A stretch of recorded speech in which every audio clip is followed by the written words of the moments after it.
आप सभी को मेरा नमस्कार।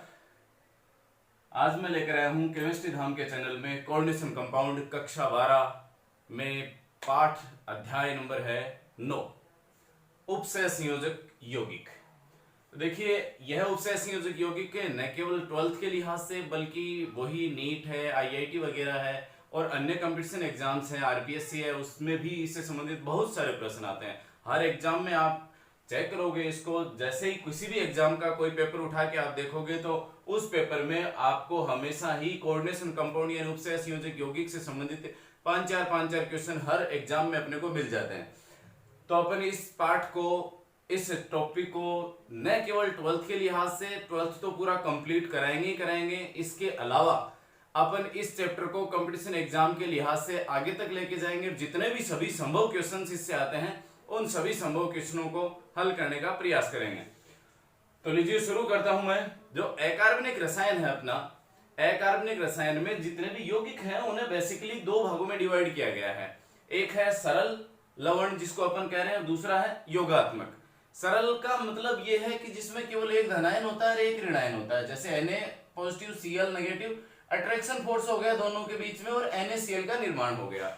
जब इसमें जल डालेंगे अपन तो जल डालने पर Na पॉजिटिव आयन अलग हो जाएंगे, Cl नेगेटिव आयन अलग हो जाएंगे और एक्वस अपन यहाँ लिखवा देते हैं, मतलब जलीय विलयन में ये बन रहे हैं, ऐसे वियोजित हो रहे हैं, आयनित हो रहे हैं। तो ये तो हो गए सरल लवण। अब दूसरा अपन बात करें योगात्मक। जो योगात्मक यौगिक हैं इन्हें पुनः दो भागों में बांटा गया है। एक है द्विक लवण और दूसरा है संकुल लवण।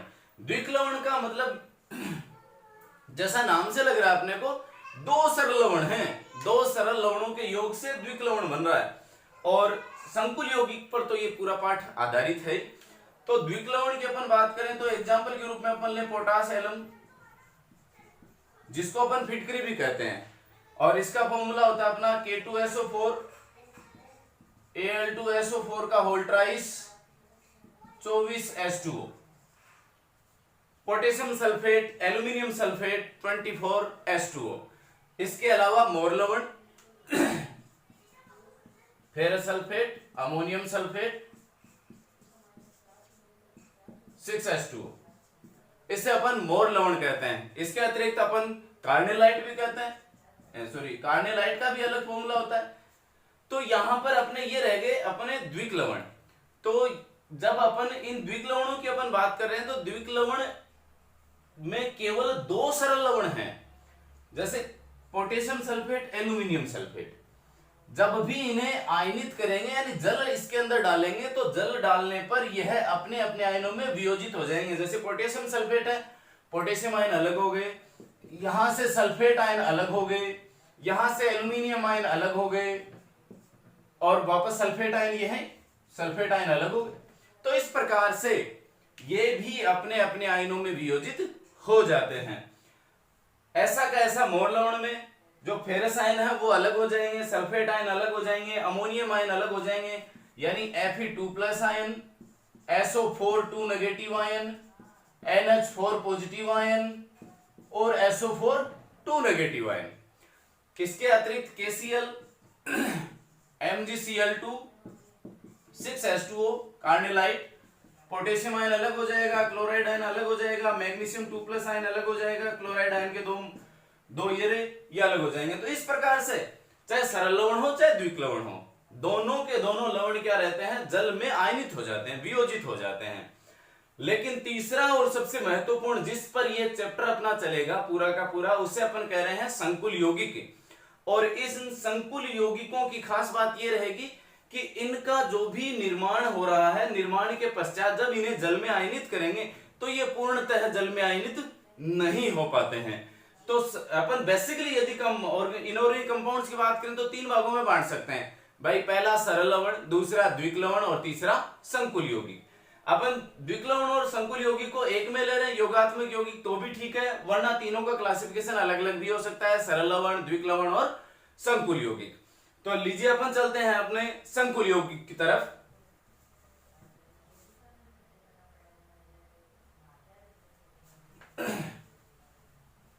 संकुल यौगिकों की एक आउटलाइन जो फॉर्म है वो मैं आपको बता रहा हूं और उसी बेस के आधार पर इस चैप्टर को अपन आगे बढ़ाएंगे।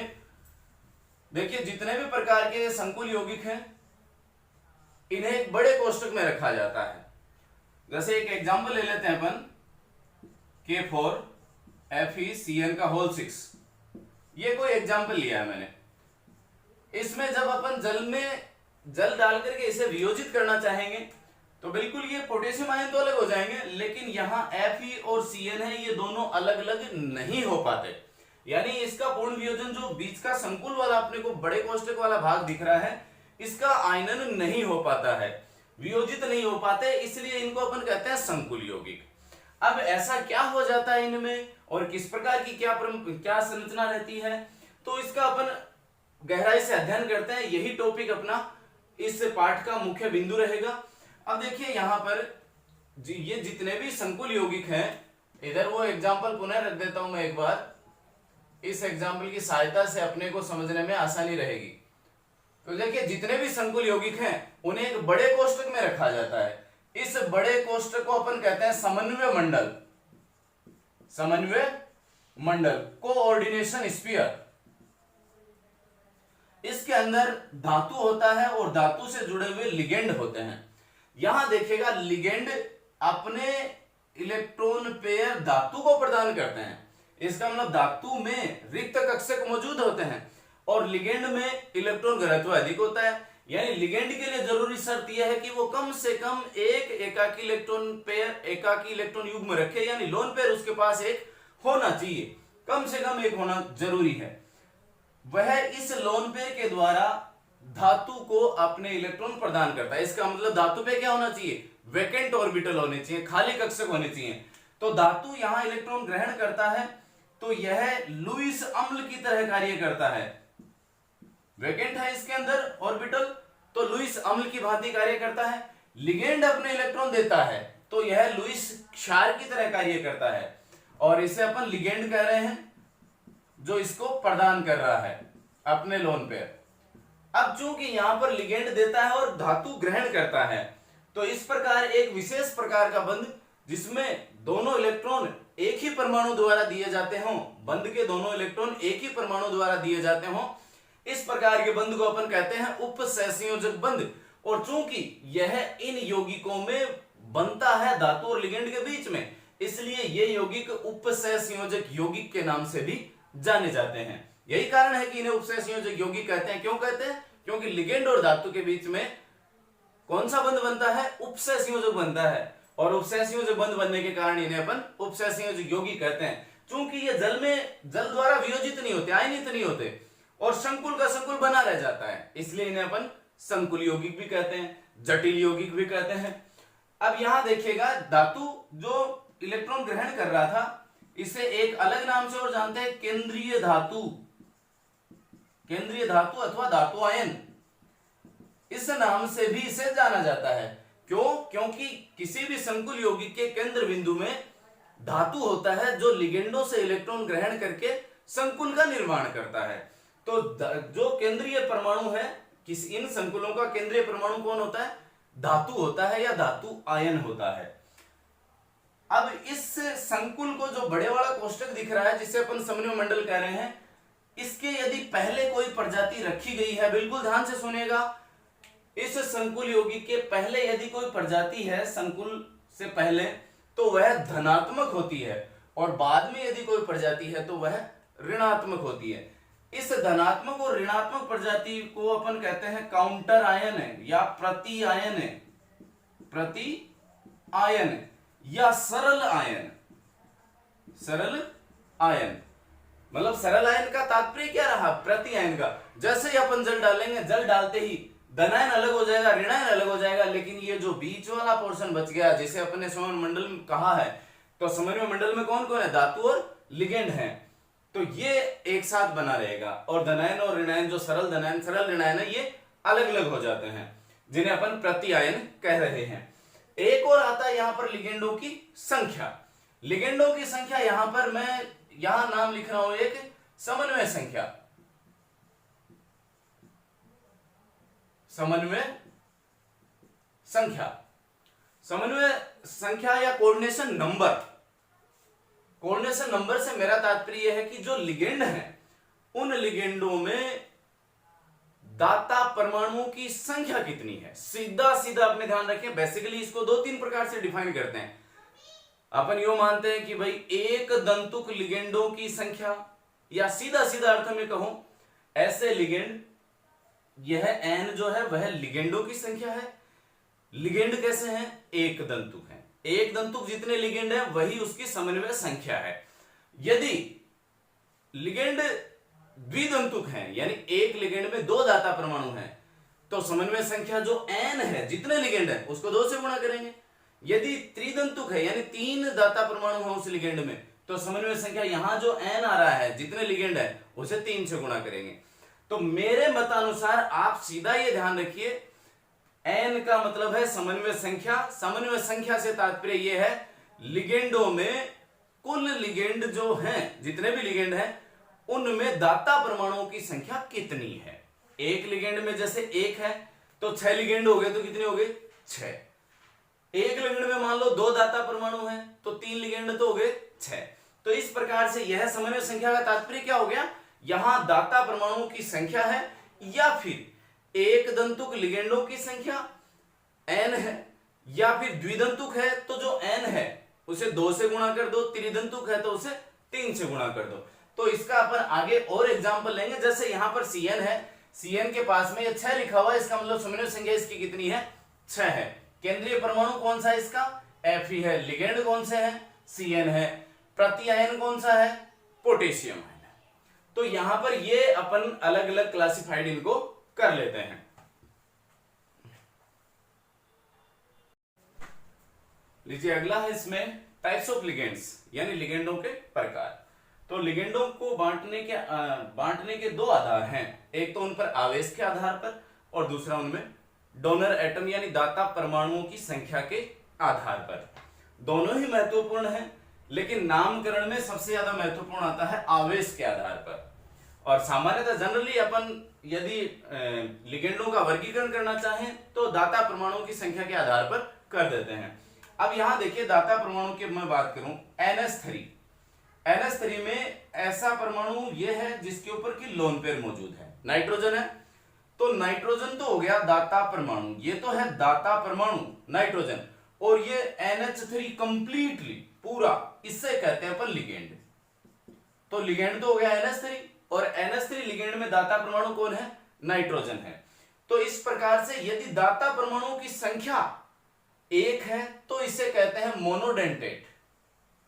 मोनोडेंटेट यानी एक दंतुक।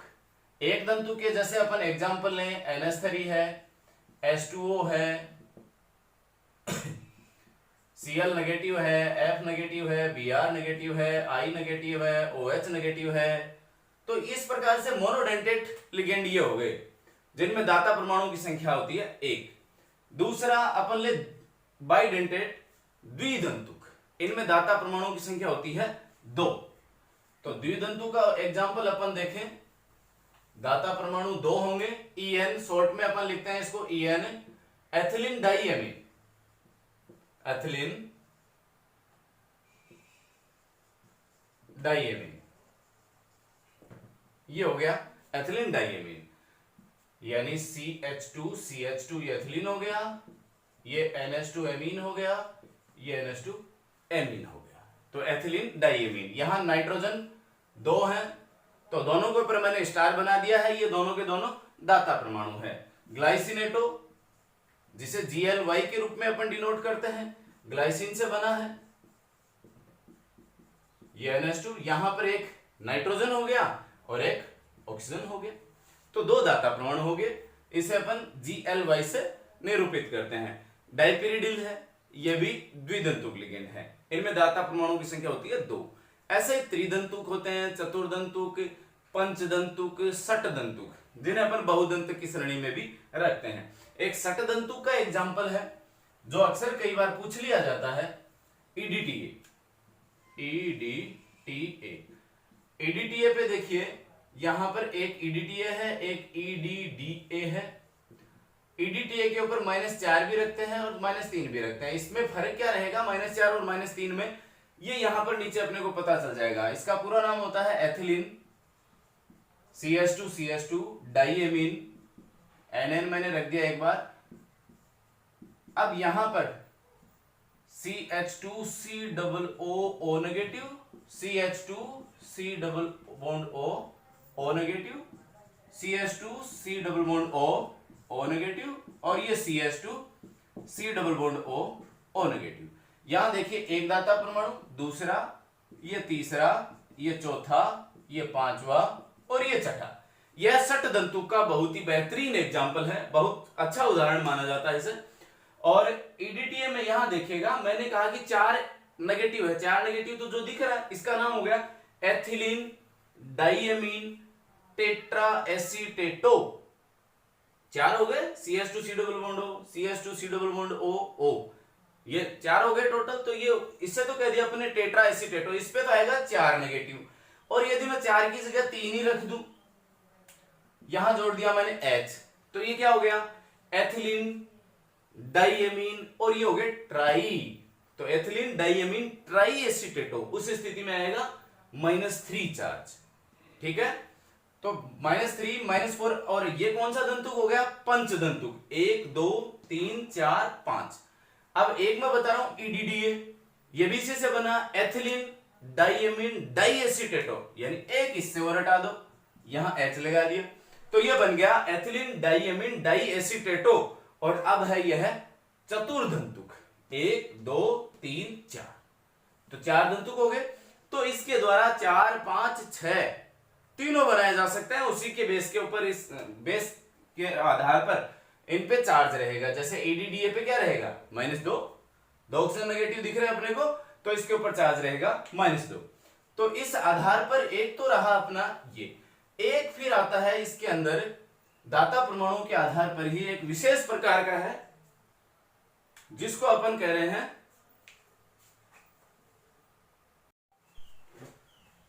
एक है एम्फीडेंटेड उभयदंतुक। उभयदंतुक क्या होते हैं, ये होते तो एक दंतुक ही हैं, लेकिन इनमें क्या रहता है, इनमें दाता परमाणु की संख्या 2 होती है, यानी एक ही लिगेंड में 2 ऐसे परमाणु होते हैं जिन पे दोनों पर एकाकी इलेक्ट्रॉन युग्म होता है, लेकिन एक बार में केवल एक ही दाता परमाणु धातु के साथ में बंध बना पाता है। जैसे CN साइनो अपन कह रहे हैं, इस स्थिति में यहां पर कार्बन पर भी है, तो कार्बन यदि धातु से बंध बनाएगा तो अपन इसे CN यो लिखते हैं साइनो, और यदि नाइट्रोजन बंध बनाएगा तो अपन इसे लिखते हैं आइसोसाइनो। यह नामकरण में पढ़ेंगे इनको, पूरा साइनो बोलते हैं इसको, और ये आइसोसाइनो, आइसोसाइनो, या फिर इसे साइनो ही लिखना हो तो साइनो के आगे N लगा देते हैं, नाइट्रोजन से जुड़ा हुआ इसलिए इसको N लगा देते हैं। ये नामकरण में अपन पढ़ेंगे। ऐसा कैसा उभयदंतुक लिगेंड का उदाहरण NO2, यदि नाइट्रो समूह में नाइट्रोजन जुड़ा हुआ है धातु के साथ में तो ये नाइट्रो हो गया, और यदि ऑक्सीजन जुड़ा हुआ है तो नाइट्राइट हो गया। तो इसके नाम भी चेंज होते रहते हैं, नाइट्रो, या इसका हो गया ONO का हो गया नाइट्राइटो। तो यहां पर ऐसे लिगेंड, फिर से बता रहा हूं, उभयदंतुक लिगेंड का बहुत बार उदाहरण पूछा जाता है। 12th क्लास में 2019 में पूछा गया था ये एग्जाम में, माध्यमिक शिक्षा बोर्ड 2019, कि एक उभयदंतुक लिगेंड का उदाहरण दीजिए। तो उभयदंतुक लिगेंड के उदाहरण में सीधा सीधा सा है कि भाई शायद 2019 या 2020 के किसी एक पेपर में ये पूछा गया था, तो उसके उदाहरण खूब सारे हैं कि भाई अपन उभयदंतुक लिगेंड किससे कह रहे हैं कि जिसमें दाता परमाणुओं की संख्या तो 1 से अधिक हो, यानी 2 होती है, और दोनों पे लोन पेयर होते हैं, लेकिन एक समय में एक ही दाता परमाणु धातु के साथ बंध बना पाता है।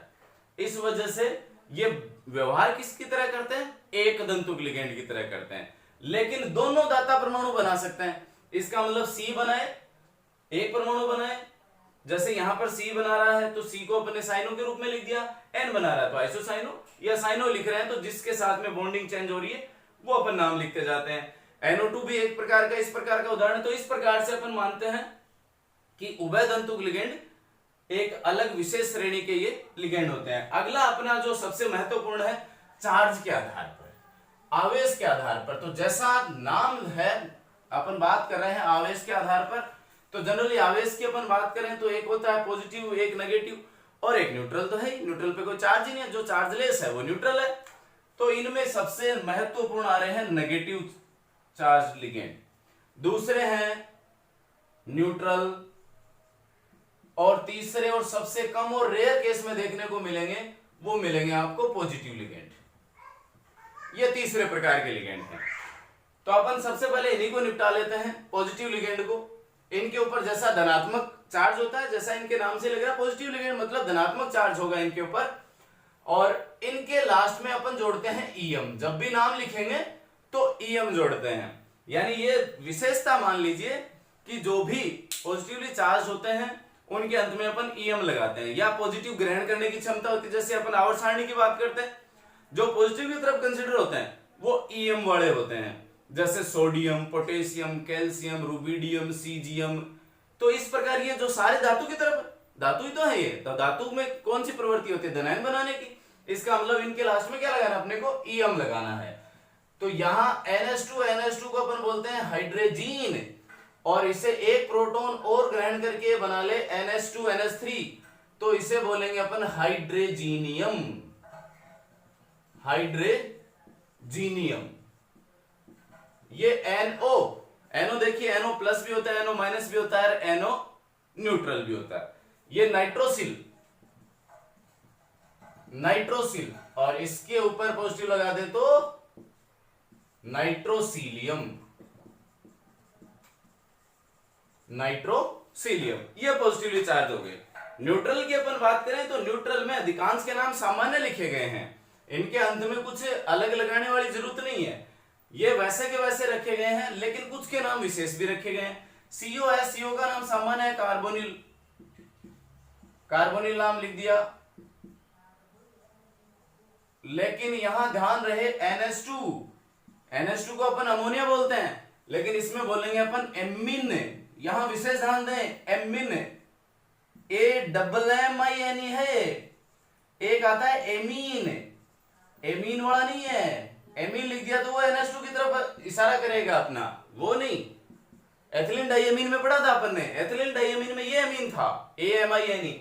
एमीन ये NH3 है जो न्यूट्रल लिगेंड होता है। नेक्स्ट है अपना H2O,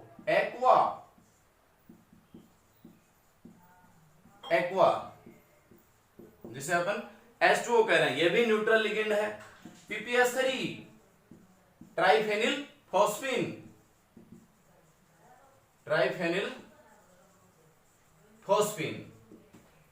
ये कुछ एक न्यूट्रल लिगेंडों के नाम मैंने यहां पर लिखे हैं।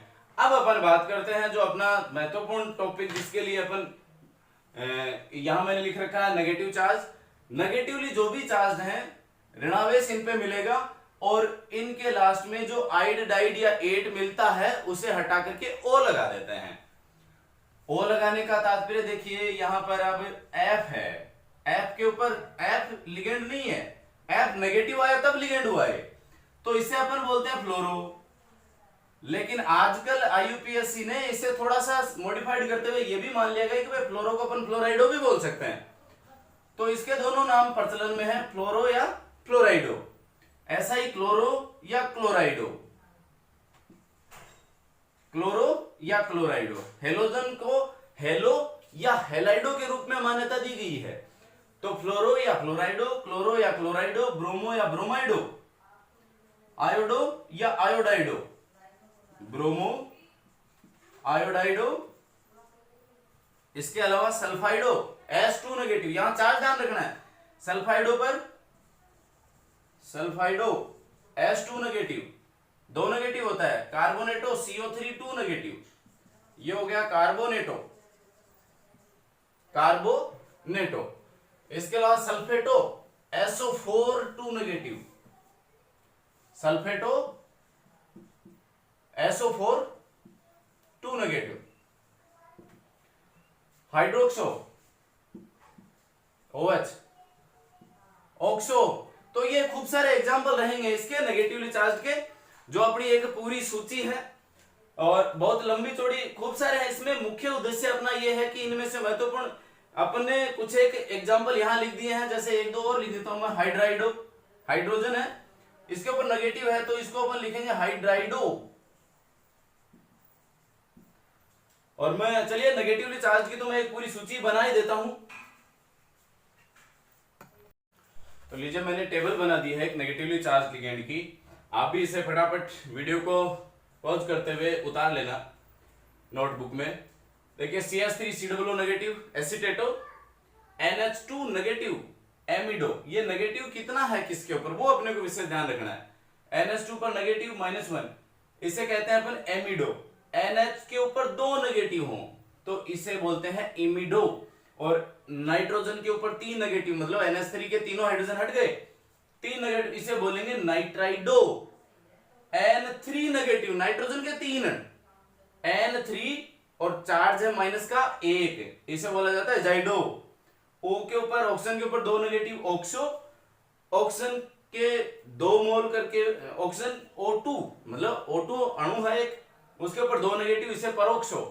सल्फाइटो SO3 नेगेटिव, CN। अब यहां देखिए ये वाला जो मैंने लिखा आगे वाला पोर्शन, ये पूरा का पूरा एम्फिडेंटेट है, उभय तंतु के उदाहरण है ये। CN cyano, isocyano, NC cyano, isocyano, NCO isocyanato, OCN cyanato, NCS isothiocyanato, SCN thiocyanato, NO2 nitro, ONO nitrito. तो ये तो रहे अपने नेगेटिवली चार्ज्ड लिगेंड। और इनके अंत में अपने को क्या जोड़ना है, आइड, डाइड और एट हटा करके इन लिगेंडों के नेगेटिव चार्ज जो भी लिगेंड है उनका नाम लिखते समय आइड, डाइड या एट आ रहा है उसे हटाइए और उसकी जगह पर ओ लगाइए। अब अपन रुक करते हैं अपना, सीधा सीधा चलते हैं नामकरण की तरफ। बहुत महत्वपूर्ण है, हर परीक्षा में पूछा जाता है। 12th क्लास में तो हमेशा ही 1 नंबर का नामकरण आता ही आता है। तो यहां पर शुरू करते हैं नामकरण। तो नामकरण बिल्कुल सिंपल सा देखिएगा। जब भी अपने को कोई भी संकुल ऐसे दिया जा रहा है, इसमें पहला धातु है, लिगेंड है, ये लिगेंडों की संख्या है, इधर धनायन है, इधर ऋणायन है, ये है। अब इसके जो मैंने आउटलाइन डायग्राम इसका बना दिया है, इसी को लेकर के चलते हैं। सबसे पहला काम अपने को क्या करना है, सरल धनायन और सरल ऋणायन। सरल धनायन पहले आ रहा है, सरल धनायन का नाम पहले लिखेंगे, सरल ऋणायन बाद में आ रहा है, सबसे लास्ट में लिखेंगे। जो भी मौजूद है उसका लिखेंगे, जो नहीं है उसका लिखना ही नहीं। जब भी अपन बात करें सरल धनायन है, सरल ऋणायन, तो इनकी संख्या का उल्लेख नहीं करते, यानी 4 है, 5 है, टेट्रा पेंटा लगाने की जरूरत नहीं है, सीधा सीधा नाम लिखना है अपने को। तो यहां साथ ही एक एग्जाम्पल भी ले लेते हैं, जो अभी अपन ने शुरू में ही लिया था उसी को लेकर चलते हैं। उसके बाद धीरे धीरे आप खुद ये एग्जाम्पल बनाने लग जाओगे। तो K4, जैसे यहां पर पोटेशियम के कितने हैं, 4 हैं। सरल धनायन है, 4 है, तो इनकी टेट्रा नहीं लिखना, इसका सीधा नाम लिखना है पोटेशियम, हो गया।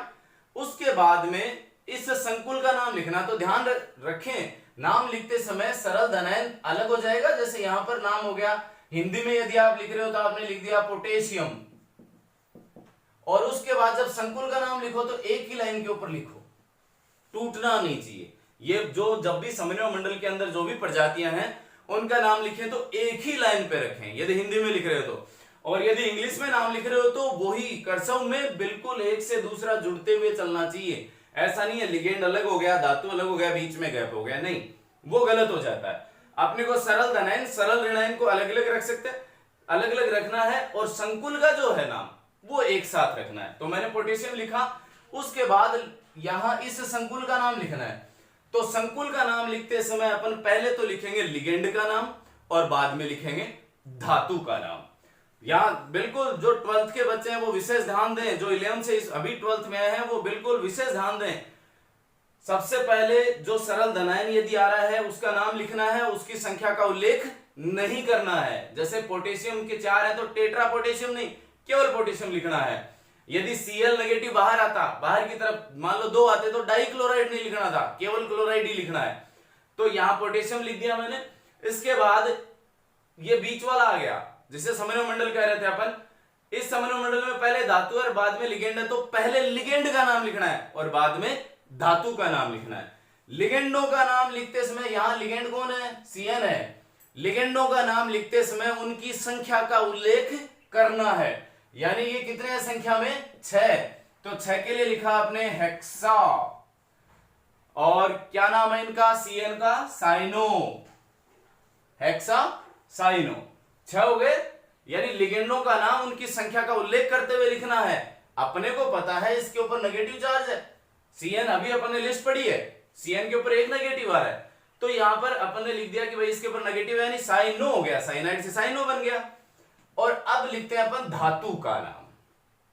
लिगेंडों के नाम के बाद में अपने को लिखना है धातु का नाम। तो धातु का नाम लिखे उससे पहले इस कंपाउंड का थोड़ा डिसेक्शन कर लेते हैं अपन। डिसेक्शन कैसे करें, मैं यहां लिख रहा हूं इसको K4FeCN का होल 6। डिसेक्शन इसलिए कर रहे हैं ताकि अपने को, क्योंकि इसके बाद में लिगेंडों के नाम के बाद में धातु का नाम लिखना, और धातु के नाम के बाद में उसकी ऑक्सीकरण अवस्था लिखनी है कि धातु इस यौगिक में किस ऑक्सीकरण अवस्था में मौजूद है।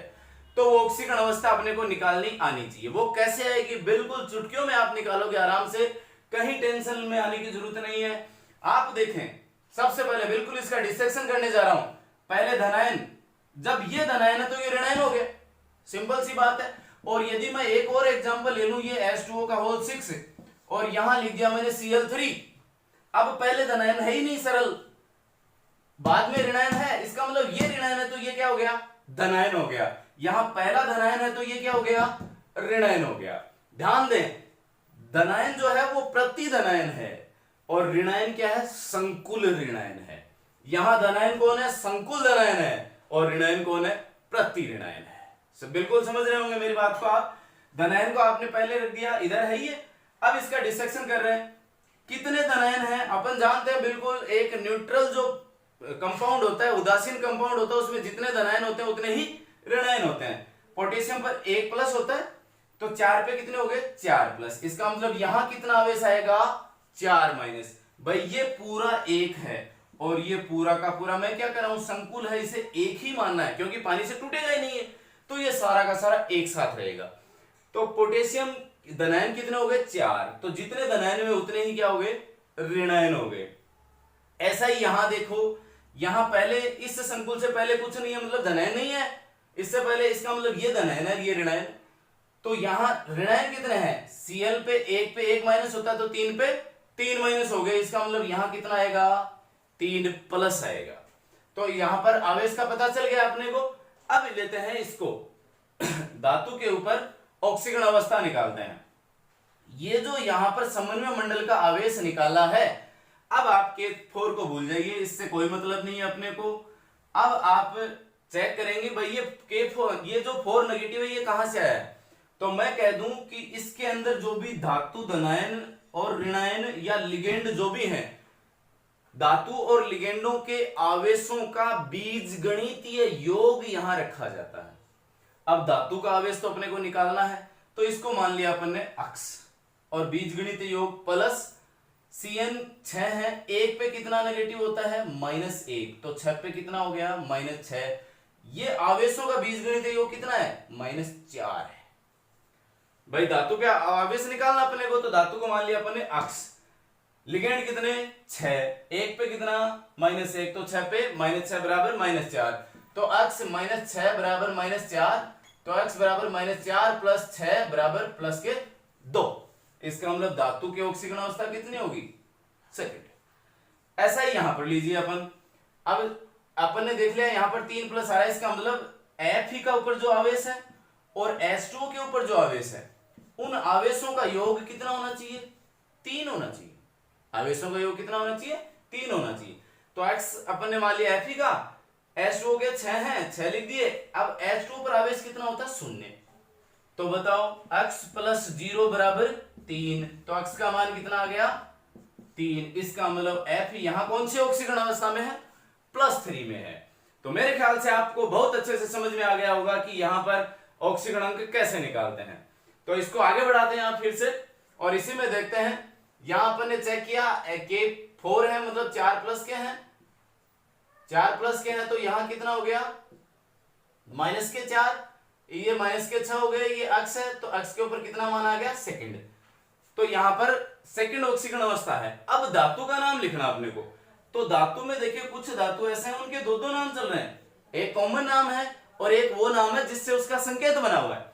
इसका कॉमन नाम अपन आयरन बोलते हैं इसको, और वैसे बोलते हैं इसको फेरस, जिससे संकेत बना हुआ है। तो यहां पर अब इसका नाम कौन सा लिखें, आयरन लिखें या फेरस लिखें, यह बताएगा यहां पर आया हुआ आवेश, यानी समन्वय मंडल पर कौन सा आवेश आ रहा है। बिल्कुल ध्यान से सुनिए, यदि समन्वय मंडल के ऊपर यहां पर कोई आवेश नहीं है या धनावेश है, कोई आवेश नहीं है या धनावेश है, तो धातु का सामान्य नाम लिखते हैं। यानी यहां पर माइनस ना हो, प्लस हो, और या कोई आवेश ना हो, यानी शून्य आवेश हो, उस स्थिति में धातु का क्या नाम लिखेंगे, यहां पर आयरन लिखेंगे, सामान्य नाम लिखेंगे। लेकिन यदि ऋणावेश, जैसा इस एग्जांपल में यदि ऋणावेश है, तो धातु का वो नाम लिखेंगे जिससे उसका संकेत बना है, और अंत में उसके क्या लगाएंगे, 8 लगाएंगे। तो यहां माइनस है, तो Fe का संकेत किससे बना, फेरस से, और फेरस का क्या लिखा आपने, फेरेट। तो पोटेशियम हेक्सासाइनोफेरेट, और कोष्टक में लिखें इसकी ऑक्सीकरण अवस्था सेकंड, और ये हो गया अपने संकुल का नाम। अब इसका नाम लिखते हैं नीचे वाले का, FeS2O का होल 6 Cl3 नेगेटिव। अब पहले आ गया संकुल, तो संकुल पहले आ गया, अपने इसका ऑक्सीकरण निकाल लिया है, इस पे 3 है। तो यहां पर अपन शुरू करते हैं, सबसे पहले लिगेंडों के नाम, हेक्सा, H2O को एक्वा बोलते हैं, हेक्सा एक्वा, हेक्सा एक्वा। अब आयरन लिखें या फेरेट लिखें, आवेश चेक करो कौन सा आवेश आ रहा है, प्लस आ रहा है संकुल के ऊपर, इसका मतलब धातु का क्या नाम लिखना है, सामान्य नाम, Fe का सामान्य नाम आयरन, तो आयरन लिखो। कोष्टक में ऑक्सीकरण 3 निकाला तो 3 लिखो, और लास्ट में सरल ऋणायन आ गया तो ट्राई क्लोराइड नहीं लिखना, सरल का मतलब सीधा ही लिखोगे फिर आप क्लोराइड। तो ये हो गया इसका IUPAC नाम। चलिए और लेते हैं इसका, और एग्जाम्पल लेते हैं आगे। लीजिए कुछ एग्जाम्पल के साथ में इनका नामकरण और आगे बढ़ाते हैं। सोडियम AgCN के हैं 2। यहां पर सबसे पहले सोडियम सरल धनायन, सामान्य नाम लिखें इसका सोडियम, इसका फिर एक साथ लिखना है, तो साइनों के कितने हो गए 2, तो क्या लिखेंगे आप, डाइसाइनो। अब Ag है सिल्वर, इसको अपन सामान्य नाम, वैसे तो अर्जेंटम से बना है Ag, और यूं लिखें तो अपन सिल्वर भी लिखते हैं। तो यहां पर इसका कौन सा नाम लिखें, सामान्य या जिससे बना हुआ है, जिससे इसका संकेत बना हुआ है। तो चेक करेंगे यहां आवेश कौन सा आ रहा है, पहले धनायन है, इसका मतलब यहां ऋणायन आएगा। कितना धनायन है, सोडियम पे 1 ही होता है, तो यहां -1 हो गया। तो इस स्थिति में यहां सिल्वर का कौन सा नाम, Ag का कौन सा नाम लिखना है जिससे उसका संकेत बना है। तो यहां लिखा डाइसाइनो अर्जेंटेट, अर्जेंटेट यानी अर्जेंटम होता है और नेगेटिव आता है तो लास्ट में 8 लगाते हैं, तो डाइसाइनो अर्जेंटेट। और कोष्टक में ऑक्सीकरण अवस्था कितनी, फटाफट निकालिए, Cn पे -1 होता है तो 2 पे कितना हो गया, -2, तो अक्स का कितना करूं, अक्स का कितना करें फटाफट। तो यहां देखिएगा अक्स +2 है, 1 पे -1 होता है और कितना रिजल्ट आ रहा है -1। भाई अक्स है, इसको माना 2 साइनों के 1 पे -1, ये हो गया बराबर -1, तो x -2 बराबर -1, तो x बराबर कितना हो गया +1, इसका मतलब फर्स्ट हो गया। नेक्स्ट लेते हैं अपन क्रोमियम के साथ में फ्लोरीन के 6 हैं, CrF6 के -3। यहां ना धनायन दिख रहा ना ऋणायन दिख रहा, कुछ नहीं दिख रहा, यहां अलग अलग प्रति धनायन नहीं दिख रहा, प्रति ऋणायन नहीं दिख रहा, इसका मतलब यहां ये आवेश तो है, आवेश अपने को इससे मतलब है, कोई दिक्कत नहीं है, ना दिखे कोई फर्क नहीं पड़ रहा। संकुल दिख रहा है तो संकुल का नाम लिखना शुरू करें, हेक्सा फ्लोराइडो, हेक्सा फ्लोराइडो, हेक्सा फ्लोरो भी लिख सकते हैं, हेक्सा फ्लोराइडो लिख सकते हैं। अब क्रोमियम है, क्रोमियम का नाम भी वही है, संकेत भी वही है, तो अपने को समस्या नहीं है, इसके कोई 2-3 नाम नहीं है इसका, वैसे भी नॉर्मल नाम भी इसका क्या है, क्रोमियम ही है, सामान्य क्रोमियम है, संकेत भी क्रोमियम वाला ही है। अब इसका नाम सामान्य लिखना है, क्रोमियम ही लिखना है, लेकिन लास्ट में क्या लगाना है अपने को 8 लगाना है, इसका मतलब क्या हो गया क्रोमेट। और ऑक्सीकरण अंक वही लिखें, इसके ऊपर अपन एक्स माने, 1 फ्लोरीन पे -1 तो 6 पे -6 बराबर अब शॉर्ट में सीधा करना सीख जाओ। अक्स माइनस 6 बराबर -3, तो अक्स का कितना हो गया, थर्ड, 3 हो गया। अब यहां लीजिए, अब इसमें क्या है, एक से अधिक लिगेंड आ गए साहब। यहाँ H2O भी लिगेंड है, NH3 भी लिगेंड है, SO4 सरल ऋणायन है, तो SO4 पे हो गया -2, तो यहां पर कितना हो गया, +2, तो इस संकुल आयन पर हो गया +2। अब अपन नाम लिखते हैं, तो नाम पहले किसका लिखें, नाम अपने को उस लिगेंड का पहले लिखना है जो अल्फाबेटिक ऑर्डर में पहले आता है। यहां देखो, यहां एक्वा है, ये AQUA, और ये है एमिन, AMMINE, तो कौन सा नाम पहले आ रहा है, ये एमीन, एमीन पहले आ रहा है, MNOP, क्यू बाद में आ रहा है, तो एक्वा वाला बाद में लिखेंगे, एमीन वाला पहले लिखेंगे, क्योंकि ए तो दोनों में बराबर है, तो अगली डिजिट पे, अगले लेटर पे आ गए, तो ए का अगला लेटर इसमें एम है, इसमें क्यू है, तो एम पहले आ रहा है, तो एमीन वाला नाम पहले लिखेंगे। अब ध्यान दे, कई बार बच्चे क्या कंफ्यूज हो जाते हैं कि यहाँ H2O में डाई एक्वा लिख रहे हैं और इसको टेट्रा एक्वा लिख रहे हैं, तो फिर वो डाई को देख लेते हैं कि भाई डाई में डी पहले आ रहा है, टेट्रा में टी बाद में आ रहा है। ऐसा नहीं, अपने को संख्या वाला नाम नहीं चाहिए, अपने को चाहिए उस लिगेंड का नाम क्या है, संख्या से मतलब नहीं। तो लिगेंड H2O है, इसको एक्वा बोला है अपन ने, डाई एक्वा में डी नहीं लोगे, एक्वा ही लेंगे अपन सीधा, ऐसा इसमें एमीन है। अब लिखना शुरू करते हैं। मैंने कहा एमीन पहले आ रहा है, तो एमीन का नाम लिखा, सबसे पहले संख्या का उल्लेख करें, tetra ammine, tetraammine, di aqua, tetraammine, di aqua. अब कॉपर, कॉपर का नाम 8 लगाएं नहीं लगाएं, कॉपर का नॉर्मल नाम भी यही है और संकेत वाला भी यही है, तो 8 लगाना या नहीं लगाना यह बताएगा। यहां पर आया हुआ आवेश, यहां है पॉजिटिव, इसका मतलब नहीं लगाना, तो कॉपर का कॉपर लिखा आपने, और कोष्टक में ऑक्सीकरण अवस्था अभी कितनी निकाली, NH3 पे 0 ऑक्सीकरण, NH3 पे आवेश 0, H2O पे 0, और आवेश कितना होना चाहिए, टोटल रिजल्ट 0, तो x + 0 + 0 बराबर +2, यानी x का मान कितना आ गया, सेकंड। नेक्स्ट लेते हैं अपन, CO कोबाल्ट है, और ये CO कार्बन मोनोऑक्साइड जिसे अपन कार्बोनिल कह रहे हैं, इस पे शून्य आवेश होता है। यहां देखिए, इस संकुल के ऊपर कोई आवेश नहीं है, इसका मतलब उदासीन है, शून्य। CO के ऊपर जो कार्बन मोनोऑक्साइड वो भी उदासीन होता है, तो x क्या हो गया, x + 0 बराबर 0, इसका मतलब x का मान कोबाल्ट पे आवेश कौन सा रहेगा, शून्य। तो नाम लिखे अपन hexacarbonyl, hexacarbonyl cobalt सामान्य नाम, और ऑक्सीकरण 0। अब Mn3CO12 ऑक्सीकरण, यहां पर भी कुछ, यहां पे आवेश नहीं है तो 0, CO पे 0 है, तो इस पे 0 हो गया सवताई। तो कार्बन मोनोऑक्साइड है, ये 12 है, यानी डोडेका कार्बोनिल, डोडेका कार्बोनिल। मैंगनीज के कितने हैं, 3, ट्राई मैंगनीज, और ऑक्सीकरण 0। तो इस प्रकार से ये अलग नाम और रहे। इसी नामकरण को और आगे बढ़ाते हैं अपन, लेके आते हैं और नए एग्जाम्पल। अभी ये लीजिए 4 एग्जाम्पल और लिखे हैं मैंने यहां पर। यदि इस प्रकार से ओपन स्ट्रक्चर अगला दे रहा है, तो इसका मतलब जाहिर सी बात है अगले को नाम ही नहीं पूछना, अभी तो उसकी ज्योमेट्रिकल आइसोमेरिज्म भी पूछना चाह रहा है अगला। तो अपन चेक कर लेंगे, दो समान समूह सेम साइड में हो तो सिस होगा, ऑपोजिट साइड में होता है तो ट्रांस होता है। तो यहाँ पर ये कौन सा है, इसका कॉमन नाम सिस्प्लेटिन, कैंसर रोधी औषधि में काम में आता है, ये हो गया सिस। अब इसका नाम लिख देंगे अपन। नाम लिखें तो 2 लिगेंड ये रहे, 2 लिगेंड ये रहे, डाइएमिन, डाइएमिन, डाइक्लोराइडो, प्लेटिनम,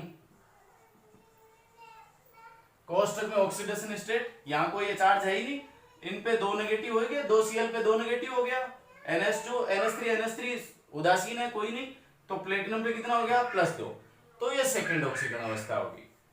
नेक्स्ट है अपना ये वाला। अब इसमें देखिए कुछ लिगेंड ऐसे होते हैं जिनके नाम में ही डाई, ट्राई या टेट्रा का उल्लेख होता है, जैसे एथिलीन डाइएमीन। अब यदि अपन इसका नाम लिखें तो अपन डाई है, 2 है, तो क्या लिखेंगे, डाइएमीन, डाई एथिलीन डाइएमीन, तो अर्थ का अनर्थ हो जाता है। ये इसका मतलब क्या हो गया, इसका नाम तो एथिलीन डाइएमीन, और अपन क्या लिख रहे हैं, डाई एथिलीन डाईएमीन, मतलब एथिलीन के दो एमीन के दो, उल्टा हो गया।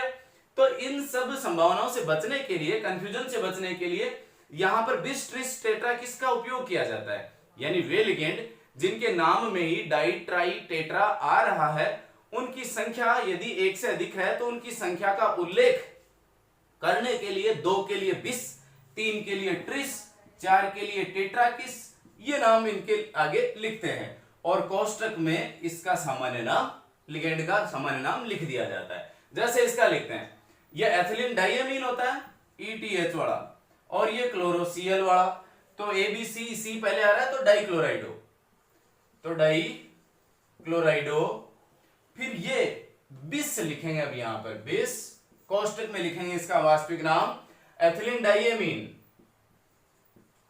एथिलीन डाईएमीन, कोष्टक बंद किया और प्लेटिनम लिखा, प्लेटिनम 8 लगाएं या नहीं लगाएं बताएगा। यहां पर ये माइनस है इधर Cl, तो यहां पर प्लस हो गया, कितना माइनस 2, तो 2 प्लस के आ गए, समन्वय मंडल पर चार्ज 2 प्लस है, तो प्लेटिनम का नाम सामान्य प्लेटिनम ही रखेंगे और कोष्टक में ऑक्सीकरण अवस्था लिखते हैं, 1 Cl पर -2, तो 2 पर 1 पर -1, तो 2 पर -2। एथिलीन डाईएमीन उदासीन होता है, इसको अक्ष मान लें, तो क्या रह गया अपना अक्ष माइनस अक्ष प्लस 0, प्लस माइनस हो गया तो -2 बराबर +2, तो अक्ष की वैल्यू होगी 4, तो ये लिख दिया अपन ने 4। अब अपना एक अगला एग्जांपल है अपना लिथियम एल्यूमिनियम हाइड्राइड के नाम से अपन ऑर्गेनिक में बहुत बार पढ़ते हैं इसको यूं लिखा है, लिथियम एल्यूमिनियम हाइड्राइड सामान्य नाम है इसका, कहीं अपन इसको देख करके IUPAC नाम लिखवाए अपन सीधा चिपका दे लिथियम एल्यूमिनियम हाइड्राइड, नहीं, इसका नाम IUPAC लिखेंगे, सबसे पहले वही लिथियम, उसके बाद में ये संकुल ये है टेट्राहाइड्राइडो, टेट्राहाइड्राइडो, और कोष्टक में ऑक्सीकरण अवस्था देखिए, यहां प्लस यहां माइनस आ रहा है, इसका मतलब एल्यूमिनियम के लास्ट में क्या लगाना, 8, टेट्राहाइड्राइडो एल्यूमिनेट, और कोष्टक में ऑक्सीकरण अवस्था यहां -1 है, 1 H पे -1 तो 4 पे -4, इसको अक्ष माना तो अक्ष -4 बराबर -1, तो अक्ष बराबर कितना हो गया +3, तो ये हो गया थर्ड। इसके बाद देखें अपन लिथियम एल्यूमिनियम और ये ड्यूटेरियम, इसका जो समस्थानिक होता है दूसरा हाइड्रोजन का, वो आ गया यहाँ D4। यदि ऐसा आ जाए तो क्या करना है, नाम ऐसा कैसा ही लिखना है, लिथियम टेट्राहाइड्राइडो एल्यूमिनेट थर्ड, लेकिन जो हाइड्राइडो आप लिख रहे हो ना, उस हाइड्राइडो के आगे आप लिख दोगे 1H2, यानी यह किसका कौन सा का समस्थानिक है, हाइड्रोजन का समस्थानिक है, जिसे अपन ने टेट्राहाइड्राइडो में लिखा 1H2, यानी ड्यूटेरियम का संकेत हो गया ये, तो नाम सेम का सेम रह जाएगा, केवल संकेत और बढ़ा देंगे। लीजिए अब अपन इसको आगे अप्लाई कर लेते हैं, बीच में ही कंपटीशन में जो क्वेश्चन पूछ लेते हैं उनकी छोटी सी चर्चा कर लेते हैं, और लास्ट में इस वीडियो को ऑक्सीकरण अंक, इसके 2 प्रकार के होते हैं, ऑक्सीकरण 2 प्रकार से अपन लिख सकते हैं, जो कोष्टक के आगे धातु की ऑक्सीकरण अवस्था लिखते हैं वहां लिखने के 2 तरीके हैं, लेकिन फटाफट अपन देख लेते हैं। मान लीजिए एक एग्जांपल ये हो गया अपना NH3 का होल 6 Cl3, एक ये रहा, दूसरा Cl4 NH3 का होल 2, ये एग्जांपल है। ऐसे 2-4 एग्जांपल और हो सकते हैं, एक और ले ही लेता हूं, NH3 का होल 3 Cl3, ये रह गया सब। अब यहां अपन शुरू करते हैं कोबाल्ट। अब प्रश्न आ जाते हैं कि निम्न में से किस में विद्युत गमन सर्वाधिक होता है, तो विद्युत गमन है या विद्युत के प्रति शौचालय कौन है। तो इस प्रकार के क्वेश्चनों का हल करने के लिए अपने पास क्या करना है, अपने को इनका आयनन करवाना है सीधा। आयनन करवाने के लिए इसका आयनन जब अपन करवाते हैं, जल में वियोजन करवाते हैं, तो जल में वियोजन कराने पर यहां हो गया 3+ और +3Cl नेगेटिव, ये सेम का सेम ही अकेला ही है और ये अकेला ही है। तो यहां देखा अपन ने इसके कितने आयन बने, कुल आयनों की संख्या कितनी है, 1 आयन तो ये रहा और 3 ये रहे, तो टोटल आयन कितने बने, 4 बने।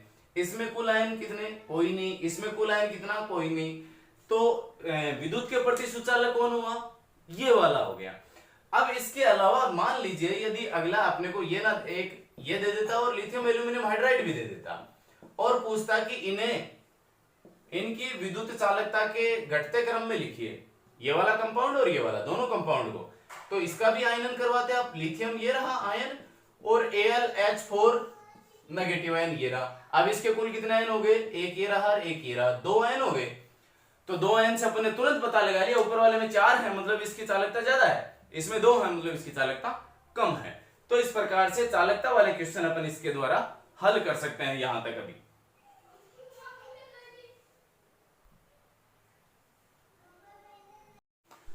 लीजिए, अब जैसा मैं कह रहा था ऑक्सीडेशन स्टेट जो अपन लिख रहे हैं, जब भी अपन संकुल का नाम लिख रहे हैं तो संकुल के नाम में सबसे पहले अपन लिख रहे हैं लिगेंडों का नाम, उसके बाद लिख रहे हैं अपन धातु का नाम और धातु के अंत में उसकी लिख रहे हैं ऑक्सीकरण अवस्था। तो ऑक्सीकरण अवस्था जो मैंने अब तक लिखी है उससे आप सभी परिचित है और उसे अपन ने रोमन संख्या में लिखा है। लेकिन एक चीज और है जिसे अपन अरेबिक संख्या में भी लिखते हैं। तो यहाँ ऑक्सीडेशन स्टेट बिल्कुल ध्यान से समझिएगा, धातु के आगे जो कोष्टक में लिखी जाती है वह ऑक्सीडेशन स्टेट है। अब यहां पर ऑक्सीडेशन स्टेट रोमन संख्या में लिख रहे हैं। यदि रोमन संख्या जैसे अब तक लिखते आ रहे हैं अपन, तो उस स्थिति में ऑक्सीडेशन स्टेट किसकी लिखते हैं अपन, मेटल की लिखते हैं यहां पर। और यदि अरेबिक भाषा में भी लिख सकते हैं यहां पर, दूसरा देखिए बहुत आसान तरीका, अरेबिक लैंग्वेज में भी लिखते हैं, यानी 1 2 3 4 5 जो है इस बेस पर भी लिख सकते हैं। और वो कौन होता है, वो होता है संकुल पे आया हुआ आवेश। यानी यहां देखिएगा ये वाला, इसको मैं दोनों रूपों में लिख करके बता रहा हूं। ये Cl पे 1 पे -1 तो 3 पे -3 हो गए, तो यहां पे कितना प्लस हो गया, 3 प्लस हो गया। और ऑक्सीकरण अवस्था इसकी निकालें तो इसकी निकलती है 3rd। तो हेक्साएमीन कोबाल्ट 3rd लिखें, इसका मतलब ऑक्सीडेशन स्टेट किस तरफ आए अपन, रोमन संख्या की तरफ। और यही प्रचलन में है, सबसे ज्यादा यही प्रचलन में। लेकिन अगले का अपने मजे लेने का मन होता है, उस स्थिति में वह इसको बदल के भी दे सकता है, और वो ये ना दे करके ये दे देता मान लो, तो अपन यहां ये नहीं है, ये अब धातु की ऑक्सीकरण अवस्था नहीं है, ये क्या है, ये यहां इस संकुल के ऊपर आया हुआ आवेश है।